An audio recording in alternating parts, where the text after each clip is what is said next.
यत्र नारी पूज्यन्ते रमन्ते तत्र देवता। नारी यानी कि स्त्री की जहाँ जहाँ पूजा की जाती है वहाँ देवता प्रसन्न रहते हैं।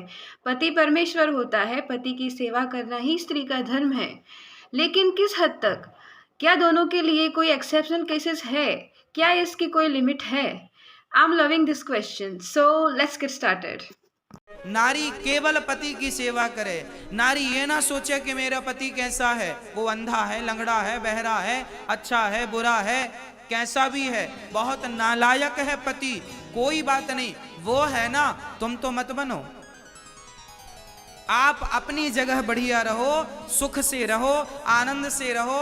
आपको कोई गाली दे तो भी सुनो। So you need to have an ego. And the ego can either be your best friend or your enemy. An ego you work hard to justify is a superpower. An ego that you have without justification is here to hinder you. Do you think it's true that a man pays for sex in one way or another? Fuck yes. Pays for it. Well, what about a woman? What about her? Do you feel like she pays for sex in one way or another? Not the same way a man does. अगर पति कोई बात समझा रहा है लेकिन पत्नी नहीं मान रही है, फिर दो लगेंगे जब आएगी इसकी समझ में। दो लगने के बाद वो सेट हो जाएगी, बिल्कुल फिट हो जाएगी। कानून ऐसे बन गए, कानून नहीं, हाँ जी मैं बताता हूँ, कानून ऐसे बन गए हैं कि रैपट मारते में डरेगा घरवाली के। क्या गलत कह रहा हूँ? कि इस कदर गंदे कानून बन गए, जरा सा अगर तू भी कह दी घरवाली को तो लोग जा रही हूँ अभी बंद कराऊंगी। तोबा तोबा तोबा, थारा मूड खराब कर दिया। हमारी मम्मी को खुद पापा जी थप्पड़ मार देते थे अभी कुछ साल पहले। परंपरा, प्रतिष्ठा, अनुशासन, तो ये तो चलता है, तो नॉर्मली बात है ये अपना। देखिए वो तो लेडीज के ऊपर डिपेंड करता है, वो ऐसी गलती ही ना करे जो कि उस पर हाथ उठाया जाए। आंख से डराना चाहिए। दिखाता है। कुछ लोग ऐसे होते हैं कि मारते भी हैं और गाली भी देते हैं, होता है। अगर ये मैं पढ़े लिखे मैं भी नौकरी पे जाऊंगी, क्यों जाओगी भाई? जब मैं माना कर रहा हूँ, आप नहीं मानती, इसी बात पे झगड़े हो जाते हैं। और ये झगड़े कहाँ तक पहुँचते? तलाक तलाक तलाक। औरत को पैसा किस लिए चाहिए? कोई मतलब नहीं है। औरत को खाने को मिल रहा है मत, रहने को मस्त मिल रहा है, तो नौकरी के क्या मतलब है? तो इसको पैसा कमा के पैसे को ठूसेगी जब आदमी कमा रहा है, खा रहा है, खिला रहा है। मैरिज में ही ज़्यादातर शिकायत है। क्यों ना सभ्यता ही ना सिखाई जाओ। जो नारी घर से बाहर निकल गई, दो पैसे कमाने लगी, उस घर के तो बिल्कुल ही ऐसी हो चुकी। हमारे कल्चर में पैदा होने के समय से अपने नाम के आगे महिलाओं का नाम लगाया जाता है। एक बच्चा पैदा होने के बाद कहलाता था देवकी नंदन, यशोदा नंदन, अंजनी पुत्र। और वही लोग जब शादी हो जाती है तो फिर वो अपनी पत्नी के नाम से बुलाते, लक्ष्मी नारायण, सिया राम, राधे श्याम, गौरी श्याम। जब मुझे पता चला था शी चीटिंग ऑन मी और साथ में 5 और बॉयफ्रेंड्स थे उसके, आई फाउंड आउट, सबको एक साथ खड़ा किया लाइन में और लड़की को लेके आया। It was a impulsive decision. मैं और भी कुछ कर सकता था पर मैंने फिर उसको चाटा लगा दिया, बिकॉज जो वो कर रही थी वो बहुत गलत। ये जो तू बोल रहा है ना, एक नहीं 5 लड़कों के साथ गई थी। सुन मेरी बात, it's her choice. Of course. या nobody gives you the right, nobody gives you the right to slap a girl. How much should a guy earn for you to date him? Over 500k, close to $1 million. If he doesn't, I'm not gonna say yes. Do you hear me? How much should the guy pay for the engagement ring? He needs to pay again. 500. He gets paid every year. 500. He saves that towards the ring. If he doesn't, he's gonna get a no, and it's gonna be embarrassing. Hi everyone, this is Misha Gadvi and this is my channel Kshatrani. Here I discuss social issues from the perspective of religion and spirituality, mainly from the perspective of Hinduism and Hindu Shastras. So today we are going to discuss ego versus Ishwar, the divinity. आप में से कुछ लोगों ने मुझे request किया था कि दीदी हिंदी में वीडियोस बनाओ ताकि ज़्यादा लोगों को समझ आए और ज़्यादा लोग आपसे कनेक्ट कर पाए। तो इस वजह से आज का जो टॉपिक है वो हम हिंदी में डिस्कस करेंगे। हमारे हिंदू शास्त्रों की सबसे बड़ी खासियत ये है कि यहाँ पे छोटे से लेकर बड़े, ताकतवर से लेकर कमज़ोर, हर इंसान की एक लिमिट तक रिस्पेक्ट की जाती है। और दुख की बात ये है कि आज के समय में लोग जो है उनके एरिया में जहाँ पे रिस्पेक्ट की बातें चलती है उसी को लेकर एग्जैजरेट करते हैं और सामने वाले को चुप करा देते हैं और उसी के बहाने अपने कई गलत कामों को भी जस्टिफाई करने लगते हैं। लेकिन ऐसा नहीं है कि हमारे शास्त्रों में कि किसी के एक्शंस को, गलत एक्शंस को इसी रिस्पेक्ट के नाम पे जस्टिफाई किया गया हो। अगर आप पहले के ज़माने में देखो तो पहले ऐसा था कि उल्टा लोग दूसरों के धर्म से ज़्यादा खुद के धर्म की चिंता करते थे, दूसरों के कर्मों से ज़्यादा खुद के कर्मों की चिंता करते थे। तो उन्हें शायद एक टाइम पे एक लिमिट तक अगर रिस्पेक्ट नहीं मिलती है तो वो उतना नहीं टेंशन लेते, लेकिन अगर उनकी वजह से किसी का अपमान हो गया, उनकी वजह से कहीं कोई अधर्म हो गया तो उसकी चिंता वो ज़्यादा करते थे। लेकिन क्योंकि आज के ज़माने में एक तरह से आप कह सकते हो कि लोगों की नीयत इतनी ख़राब हो चुकी है कि लोग शास्त्रों का दुरुपयोग करके जो है अपने ही गलत इंटेंशंस को एक तरह से प्रूव करने का प्रयास करते रहते हैं। तो आज हम इस चीज़ को डिस्कस करेंगे कि किस लिमिट तक किसी इंसान की, किसी स्त्री की, पुरुष की या किसी भी इंसान की जो जिसके साथ आप डे टू डे लाइफ में इंटरेक्ट करते हैं, रिस्पेक्ट करना एक वैलिड माना गया है। इससे पहले कि हम स्त्री और पुरुष के सम्मान और अधिकारों को डिस्कस करें, मैं चाहूँगी कि हम फेमिनाइन और मैस्कुलाइन की जो स्पिरिचुअल सिग्निफिकेंस है उसको पहले समझें। तो स्त्री को हमेशा लक्ष्मी के रूप में ठीक है हमें देखा जाता है। तो लक्ष्मी क्या है? हम हर बार क्या करते हैं कि जो हम कह देते हैं कि लक्ष्मी पैसा है, ठीक है, लक्ष्मी इज़ मनी, लेकिन हम ये भूल जाते हैं कि शास्त्र जो है जब धन दौलत ये सब क्रिएट हुई उससे पहले कहीं पहले शास्त्र बन गए थे और उससे कहीं पहले लक्ष्मी माता और नारायण त्रिदेव और त्रिदेविया जो है उनका जन्म हो चुका था। तो फिर कैश तो अभी अभी आया है, तो कैश के साथ लक्ष्मी को क्यों जोड़ा जा रहा है? एक सीधी सी बात है, दो पेपर आप पकड़िए, एक हाथ में है एक कैश जो कि 500 की नोट है, दूसरे हाथ में एक नॉर्मल पेपर है, कोई भी न्यूज़पेपर है, लेकिन आप इसको लक्ष्मी बोलोगे, जो कैश है उसको लक्ष्मी बोलोगे, लेकिन न्यूज़पेपर को आप लक्ष्मी नहीं बोलोगे। क्यों? Because Lakshmi is not money, Lakshmi is what you value. So what you value? Happiness, celebration, love, peace, nourishment. Lakshmi is what you live for. Creativity, art, these things are feminine. तो होता क्या है कि अगर सेलिब्रेशन आप कहोगे कि स्त्री एक तरह से लक्ष्मी कैसे सेलिब्रेशन लेके आती है, तो स्त्री एक बालक को जन्म देती है और जब बालक का जन्म होता है तो अपने आप ही परिवार में जो है एक सेलिब्रेशन का माहौल बन जाता है।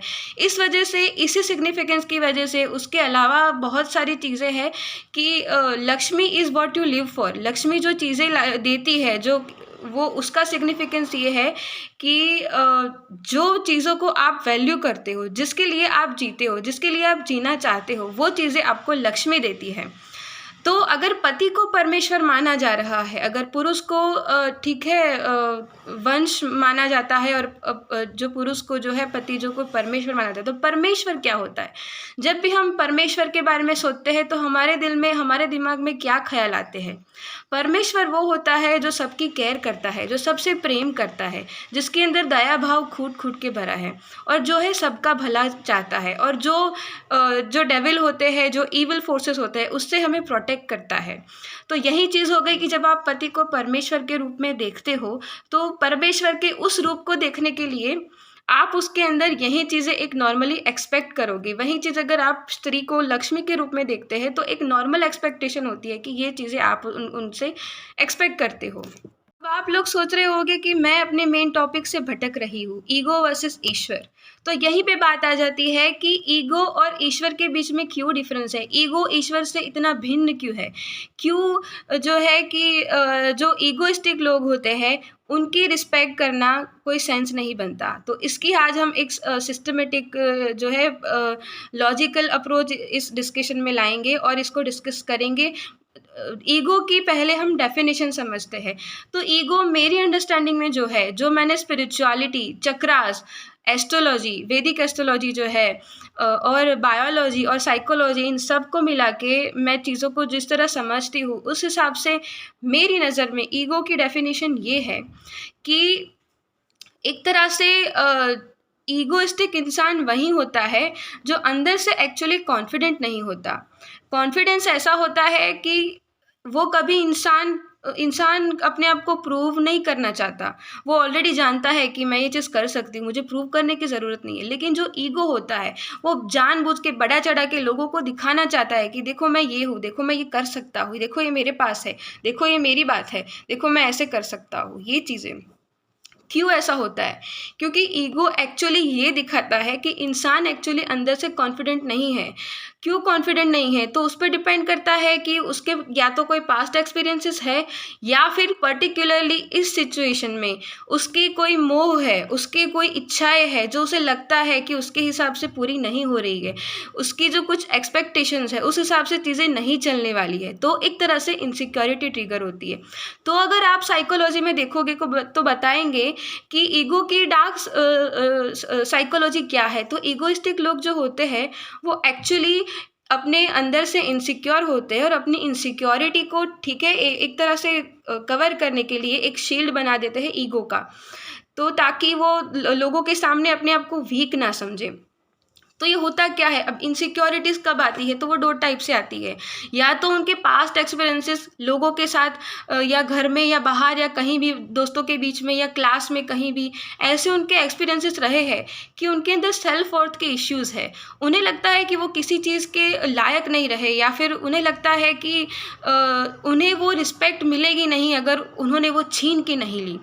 इसीलिए उनके अंदर ये ईगो ट्रिगर होता है और वो एक तरह से शील्ड बना देते हैं कि जो है मुझे रिस्पेक्ट मिले, लोग मेरी रिस्पेक्ट करें, इसलिए मुझे ही एक तरह से ठीक है ये दिखाना होगा कि मुझे वो क्या बोलते हैं, मुझे उनकी फीलिंग से कोई फ़र्क नहीं पड़ता, वो क्या सोचते हैं उनसे कोई फ़र्क नहीं पड़ता। क्योंकि पहले उनकी सोच से, उनकी जो बिहेवियर से वो बहुत इम्पैक्ट हो चुका था, लेकिन अब वो थक चुका है। तो अब वो इस लिमिट तक आ चुका है कि उसे बिल्कुल भी फ़र्क नहीं पड़ता कि सामने वाले की क्या फीलिंग्स है। दूसरी अगर सिनेरियोज़ को देखें तो इनसिक्योरिटी क्या होती है? तो जब मोह में इंसान डूबा होता है, उसे कोई चीज़ चाहिए, या तो उसके कोई अटेंशन चाहिए, या उसको कोई पैसा चाहिए, या उसको ठीक है कुछ कोई चीज़ चाहिए जिसके पीछे वो लगा है, लेकिन वो चीज़ उसको मिली नहीं। तो अब नहीं मिलेगी तब क्या होगा? उसका जो डर है, उसकी वजह से जो इनसिक्योरिटी क्रिएट होती है, उसकी अगेंस्ट वो शील्ड करने के लिए एक तरह से जो है ईगोइस्टिक बनने लगता है। ये चीज़ें कैसे होती है ये हम आगे डिस्कस करते हैं। ईगो का अगर आप नेचर देखोगे तो ये ह्यूमन बीइंग्स को किस तरह इम्पैक्ट करता है, उनके बिहेवियर को किस तरह इम्पैक्ट करता है। जैसे कि मैंने डिस्कस किया कि वो जो है एक तरह से ईगो जो है एक तरह से सेल्फ ऑब्सेशन क्रिएट करता है कि आपको क्योंकि वो अटेंशन और रिस्पेक्ट नहीं मिलती है कभी, तो उस वजह से आप खुद को इतनी अटेंशन और खुद को इतनी इम्पोर्टेंस देने लगते हो कि आप सामने वालों की फीलिंग्स, सामने वालों की इच्छाएं, ये सामने वालों की जो रिस्पेक्ट है उसको आप ज़्यादा इम्पोर्टेंस नहीं देते, और आप खुद ही को कुछ आई एम समथिंग जो होता है, खुद ही में ज़्यादा एक तरह से लॉस्ट रह जाते हो। इसकी वजह से जो है इंसान सेल्फिश बनने लगता है। वो खुद के ही बारे में पहले सोचेगा, खुद के ही बारे में ज़्यादा सोचेगा कंपेयर टू बीइंग सेल्फलेस, जो कि एक कॉन्फिडेंट और फुलफिल्ड और कंटेंट इंसान के ठीक है नेचर में होता है। लेकिन इन जनरल अगर आप देखोगे तो मेल और फीमेल दोनों के सेल्फिश होने के रीजंस अलग अलग हो सकते हैं।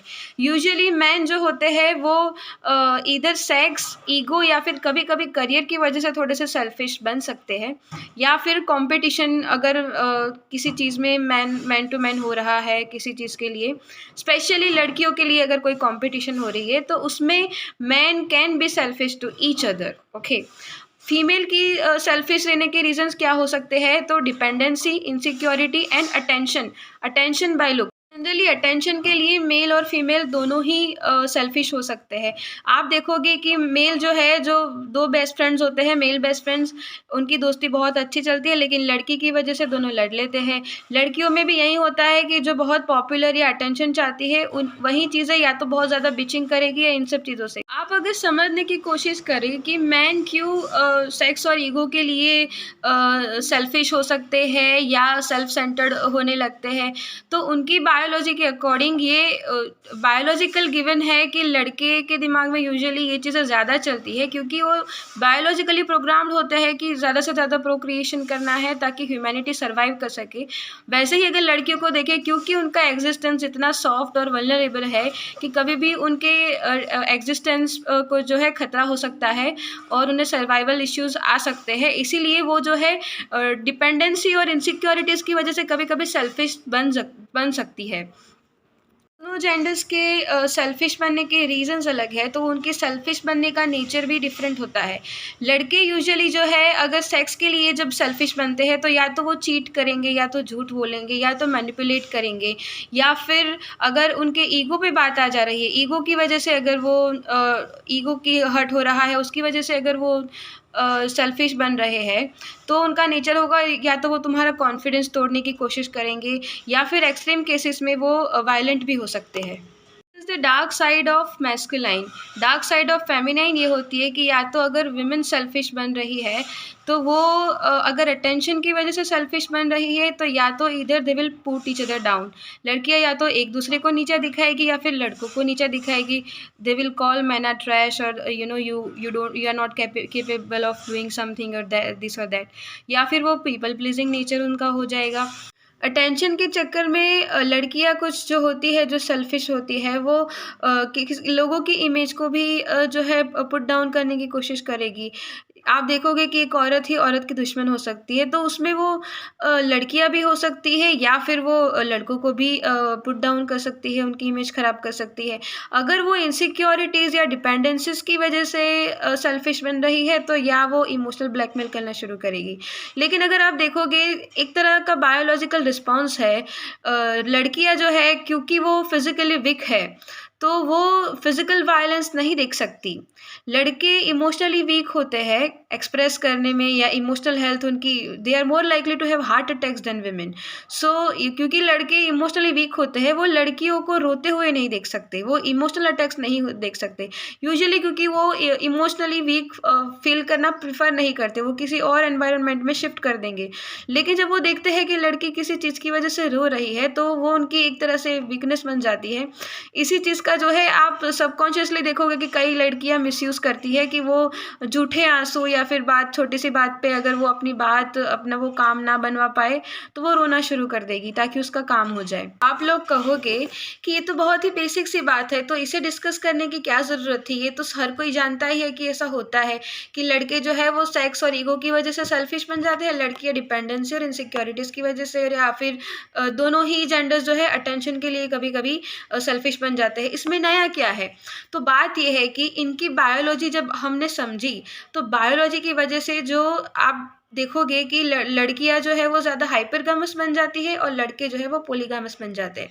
तो ये एक तरह से माना जाता है कि जो बायोलॉजी की वजह से जो है इनके, आप देखोगे कि लड़के they are more inclined towards sexual activities and women are more inclined towards utilising her resources for her security and benefits. लेकिन अगर आप हाइपरगामी और पोलीगामी को अलाउ कर दो, इसका मतलब क्या है कि पोलीगामी ये है कि आप एक से ज़्यादा जो पार्टनर्स रखना चाहते हो, उसकी वजह से आप किसी के फीलिंग्स को इग्नोर कर दो। क्यों? क्योंकि आपके अंदर ईगो है या फिर सेल्फिशनेस है।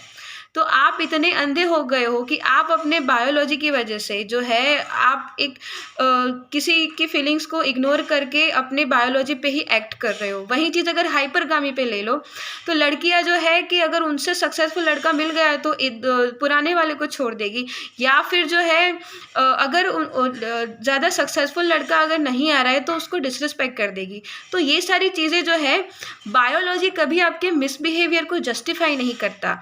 संस्कृत में आप देखोगे तो हमें अपने जो इंद्रिया है उससे ऊपर आने को सिखाया जाता है। हमें अपनी बायोलॉजी से ऊपर आके जो है धर्म के लिए और अपने कर्मों का जो एक तरह से कॉन्शियस अप्रोच होना चाहिए कि हमारी एक्शंस की वजह से किसी की लाइफ को क्या इम्पैक्ट हो रहा है, उसकी जो हमारी अवेयरनेस होती है उसको बढ़ाने का एक तरह से मैसेज दिया जाता है। इसीलिए जब आप पोलीगामी और हाइपरगामी पे एक्ट करके सामने वाले की फीलिंग्स या इमोशंस को रिस्पेक्ट नहीं करते या उन्हें हर्ट कर देते हो, तो it shows that you are weak. This is not biology, this is biology mishandled. This is the problem. So biology, even तो बायोलॉजी के अपने रीजंस है, साइकोलॉजी के अपने रीजंस है, लेकिन माइंड का अपना भी तो कोई कंट्रोल होना चाहिए. इसीलिए वो कहते हैं कि प्रैक्टिस माइंडफुलनेस, ताकि आपके जो कर्म है, आपकी जो एक्शंस है, उसकी वजह से सामने वाले को हर्ट ना हो जाए. अब हमने बायोलॉजी और शास्त्रों के पर्सपेक्टिव से देख लिया कि कब इंसान जो है अपनी रिस्पेक्ट खो देता है और क्या हमारी लिमिट होनी चाहिए कि हमें कब तक किसी को रिस्पेक्ट करना है. लेकिन जो है हमारे शास्त्रों में ये भी सिखाया गया है कि हमें कभी अपने से वीक के साथ युद्ध नहीं करना चाहिए. इसीलिए जो शिखंडिनी जो थी वो शिखंडी बन के आई थी, अपना जेंडर चेंज करके आई थी ताकि वो युद्ध कर सके. तो अब अगर आप कहोगे लेकिन कि अगर लड़के लड़कियों पे हाथ नहीं उठा सकते लेकिन लड़कियां लड़कों पे हाथ उठा सकती है. देखो ये सीन, वायलेंस, फिजिकल वायलेंस या किसी भी टाइप की पनिशमेंट, वो चाहे डार्क फेमिनाइन की तरफ से आए या डार्क मैस्कुलाइन की तरफ से आए, किसी भी टाइप की पनिशमेंट जो आती है वो तब जस्टिफाइबल बन जाती है जब सामने वाले जिसकी तरफ आप वो ठीक है वो एक्शन ले रहे हो, उसने पहले मिसट्रीटमेंट किया. तो एक्शन का अगर रिएक्शन हो रहा है, रिएक्शन में आप उस चीज़ों को जस्टिफाई कर सकते हो, चाहे वो एक तरह से पनिशमेंट हो, एक तरह का वायलेंस हो या उसकी इमेज को टारगेट करना हो. ये सारी चीज़ें बहुत इम्पॉर्टेंट, इनफैक्ट ज़रूरी बन जाती है जब सामने वाला इंसान कुछ गलत कर रहा है और उसके मिसट्रीटमेंट के रिएक्शन में आप इस तरह के एक्शंस लेते हो. या तो आप युद्ध करते हो, या तो आप कुछ किसी तरह का अटैक करते हो, या तो जो है आप उसकी इमेज को टारगेट करते हो, जो एक तरह से विमेन या कोई भी, इवन मैन भी कर सकते हैं. लेकिन हमारे समाज की सबसे दुखद बात यही है कि हम जब अपने किसी फ़ायदे की बात आती है तो तब हम धर्म की किताब खोल के बैठ जाते हैं, लेकिन उसमें जो सामने वाले के भी कुछ प्रोविजंस अगर दिए हैं, उनके भी कुछ अगर अधिकार और सम्मान की बातें हो रही है तो उसको कभी हम डिस्कस नहीं करेंगे क्योंकि उसमें हमारा कोई फ़ायदा नहीं है. इसी तरह अगर आप आगे की वीडियो में देखोगे कि काफ़ी जेंट्स लोग बोलते हैं कि लड़कियों को काम करने की क्या ज़रूरत है, या फिर लड़कियों पे हाथ उठाना कुछ गलत नहीं है, ये है वो. लेकिन हमारे शास्त्र जो है वो सबको एक समान लेके चलता है, तो सबके लिए कुछ ना कुछ जो ज़रूरी रूल्स होते हैं वो उसको रूल्स और रेगुलेशंस दिए गए हैं या प्रोविजंस दिए गए हैं. तो चलिए आगे डिस्कस करते हैं कि क्या क्या ऐसे सिनेरियोज़ है, क्या क्या ऐसे जो मनुस्मृति के रूल्स है जिसके बारे में यूजुअली कोई बात नहीं करता और जो है उसके बहाने लोग जो है एक दूसरे को पुट डाउन करने की कोशिश करते रहते हैं. विधाय वृत्तिं भार्यायाः प्रवशेत् कार्यवान् नरः, अवृत्तिकर्षिता हि स्त्री प्रदुष्येत स्थितिमत्यपि. 9.74 Manusmriti. A working man should set up his wife's occupation and move away, for a woman who is emaciated by income will pollute even her position. Manusmriti 9.74. विधाय प्रोषिते वृत्तिं जीवेन्नियममास्थिता, प्रोषिते त्वविधायेव जीवेत् शिल्पेर्गर्हितेः. After establishing her occupation and being exiled, she should live by the rules. But when he is banished, he lives by the craftsmen who are not condemned. नष्टे मृते प्रव्रजिते क्लीबे च पतिते पतौ, पक्ष स्वापत्सु नारीणां पतिरन्यो विधीयते. When her husband is missing, or is dead, or has renounced the world, or is impotent, or has been fallen morally on any of the said 5 calamities, she can remarry. Parashara Smriti 4.30. काम मामरणात् तिष्ठेद गृहे कन्यार्तुमत्यपि न चैवैनां प्रयच्छेत तु गुणहीनाय कर्हिचित्. Well might the maiden, even though she may have reached puberty, remain in the house till her death, but the father shall never give her to a man destitute of good qualities. Manusmriti 9.89. विधिवत् प्रतिगृह्यापि त्यजेत् कन्यां विगर्हितां, व्याधितां विप्रदुष्टां वा छद्मना चोपपादितां. Even if he accepts her according to the customs, he should abandon her if she is condemned, sick or dissolute, lax in morals, given with disguise. Manusmriti 9.72. या रोगिणी स्यात् तु हिता सम्पन्ना चैव शीलतः, सानुज्ञाप्याधिवेतव्या नावमान्या च कर्हिचित्. But if a wife who is deceased is well disposed and endowed with modesty, she may be superseded after her consent has been obtained, and in no case is she to be disgraced. Manusmriti 9.82. दरिद्रं व्याधितं मूर्खं भर्तारं यावमन्यते सा शुनि जायते मृत्वा सुकरी च पुनः पुनः. If a wife despises her husband because he being either poor or deceased or dumped, she after death is born a bitch or so again and again. Manusmriti 4.16. मृते Bhartari या नारी ब्रह्मचर्य वर्ते स्थिता सा मृता लभते स्वर्गम यथा ते ब्रह्मचारिणः.